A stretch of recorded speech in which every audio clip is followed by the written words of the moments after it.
मैं शशिकला उपाध्याय गुड़िया तिवारी के मधुर लोकगीत पर स्वागत करती हूँ। दीदी बहुत दूर से आई हमसे मिलने के लिए, तो कुछ उम्मीद और आशा लेकर आई हूँ। तो प्लीज़ हमारा ये रिक्वेस्ट है कि इनके चैनल पे जाइए और ज़्यादा से ज़्यादा प्यार दिला दीजिए। इनका तो सब्सक्राइबर पूरे हो चुके हैं, सिर्फ वॉच टाइम बचा है, ताकि वो भी पूरा हो जाए। जिससे मेरा बार बार यही रिक्वेस्ट है कि आप लोग इनका भी सपोर्ट करिए। नमस्कार।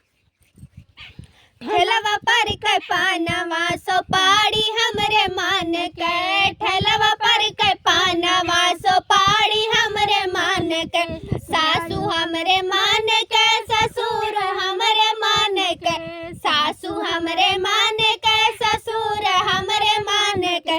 सैया गुंडे बाजवा करेला अपने मान के, सैया गुंडे बाजवा करेला अपने मान के, ठेलवा पर के पानवा सोपाड़ी हमरे मान के, ठेलवा पर के पानवा सोपाड़ी हमरे मान के, जेठ हमरे मान के, जेठान हमरे मान के,